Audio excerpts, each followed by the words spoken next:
সরকারি শৌচালয় পরিণত হয়েছে বাসস্থানে। অবাক লাগলেও এমনই চিত্র দেখা গেল বসিরহাট মহকুমার গোটরা গ্রাম পঞ্চায়েতের দন্ডিরাট বাজার এলাকায়। সীমান্ত উন্নয়নের উদ্যোগে দন্ডিরাট ফকির হাটখোলা বাজার কমিটির ব্যবস্থাপনায় কয়েক লক্ষ টাকা ব্যয় করে তৈরি হয়েছিল শৌচালয়।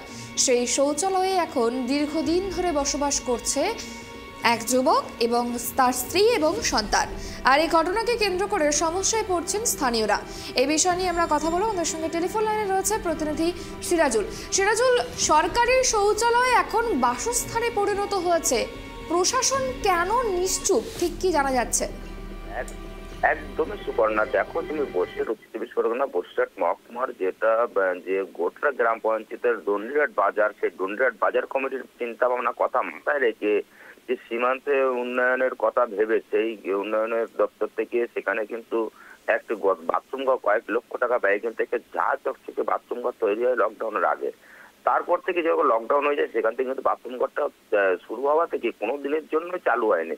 এলাকাবাসীরা দাবি করতে বাথরুমটা তৈরি হলে এত খরচা করে যে এলাকার মানুষের কথা মাথায় রেখে এবং বাজারের যে সমস্ত দোকানদার তাদের কথা মাথায় রেখে এবং টাকি রোডের ধারে একদম জাতীয় সড়ক 2 টাকি রোড, সেই টাকি রোডের ধারে কিন্তু এই বাথরুম ঘর, অর্থাৎ পথ চলতে মানুষের যে চিন্তা ভাবনা মাথায় রেখে অর্থাৎ পর্যটক কিন্তু প্রচুর এই রোড দিয়ে যাতায়াত করে তাদের কথা চিন্তা ভাবনা করে বাথরুম তৈরি করা হয়েছিল। কিন্তু লকডাউনের কারণে সেটা বন্ধ হয়ে থাকার কারণে কোনো রকম চালু হয়নি। তারপরে কিন্তু সাবির নামে সাবির সর্দার নামে এক যুবক, সেই কিন্তু সেই জায়গাটায় ঘর বাসস্থান করে এবং সেখান থেকে কিন্তু বসবাস করে আসছে দীর্ঘ 6 থেকে 7 বছর বসবাস করে আসছে। কারণ প্রশ্ন হচ্ছে এলাকার মানুষ অনেকবার তাকে নাকি বলেছে বেরিয়ে যেতে, বাথরুম ছেড়ে দেওয়ার জন্য, কিন্তু কোনোভাবে তিনি কিন্তু ধমকি দিয়ে যে হোক এই ঘরে কিন্তু দখল করে তিনি বসবাস করে আসছেন। পাশাপাশি প্রশাসনের নজরে কিন্তু এলো না 7 বছরের মধ্যে যেখানে বাথরুম ঘরটা তৈরি হলো নতুন ভাবে, এত টাকা খরচা করে একদিনের জন্য চালু হলো না, সেখানে কিভাবে বসবাস করে আসছে 7 বছর ধরে, সেটা কিন্তু প্রশ্ন থেকে যাচ্ছে। কিন্তু তৃণমূলের মেম্বারকে আমরা যখন প্রশ্ন করলাম তিনি বললো না, আমরা যত দ্রুত সম্ভব এর ব্যবস্থা করবো। বাজার তিনি যেমন তৃণমূলের মেম্বার বা যার বিরুদ্ধে অভিযোগ উঠছে সে ঠিক কি জানিয়েছে এই বিষয়ে? দেখো, সে যেটা বলতে চেয়েছে, সে যেটা বলেছে যে আমার এই জায়গাটা আমরা অনেকদিন ধরে 50 বছর ধরে বসবাস করতাম, আমাকে এইখানে জায়গাটা চেয়েছিল যে নেতৃত্বরা, তারা চেয়ে বলেছিল এখানে তুমি বাথরুম ঘর করতে দাও, তোমার বাথরুম হয়ে গেলে উপরে আমরা ঘর করে দেবো। এই কারণে কিন্তু সেই জায়গায় যে দখলপূর্বক জোরপূর্বক সেখানে কিন্তু বসবাস করছিল এবং তার উপরে কিন্তু কোনো ঘর করে দেওয়া হয়নি, যার কারণে কিন্তু এবং তার একটা আয়ের রাস্তা দেওয়ার ব্যবস্থা করেছিল যে তুমি ঘরটা করবে উপরে, এখানে তোমার একটা আয়ের রাস্তা তৈরি হয়ে যাবে, কিন্তু কোনো মতে সেটা এখনো পর্যন্ত তৈরি হয়নি। যার কারণে কিন্তু বাথরুম নিয়ে কোনো হইচই হয়নি, কেউ কোনো কথা বলেনি, কিন্তু সে দীর্ঘদিন ধরে এখনো পর্যন্ত বসবাস করে আসছে এবং যে বসবাস করে তিনিও কিন্তু পঞ্চায়েতে দরখাস্ত করেছেন যাতে এই বাথরুম সুস্থ হয় এবং জনসাধারণের কাছে ব্যবহার হয়। তিনি কিন্তু লিখিত অভিযোগ করেছেন পঞ্চায়েতে গিয়ে। এখন তিনিও চাইছেন যে বাথরুম যেরকম সরকারি জায়গায় সাধারণ মানুষের কথা চিন্তা করে করা হয়েছে তেমনই সাধারণ মানুষ ব্যবহার করবে, এটা তিনি দাবি করেছেন, চাইছেন। সুপর্ণা, বেশ, অনেক ধন্যবাদ আমাদের সঙ্গে থাকার জন্য। যেমনটা জানা গেল যে বসিরহাটে যে অভিযোগ উঠেছে বাথরুম দখল করে, সরকারি যে শৌচালয় সেই শৌচালয় দখল করে রীতিমতো বাসযোগ্য করে তুলেছে এক যুবক তার স্ত্রী এবং সন্তানকে নিয়ে।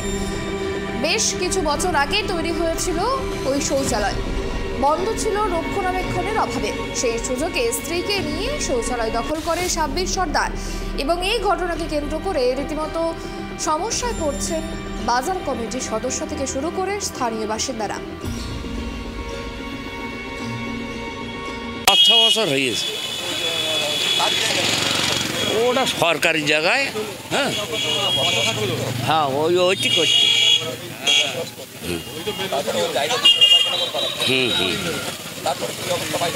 ও পায়খানা ঘর ও দখল করি ও বসবাস করে, বাজারের লোককেও পায়খানা করতে পারে না। না, কোনোদিন চালু হয়নি। হ্যাঁ, বন্ধ, ও দখল করে দিকে।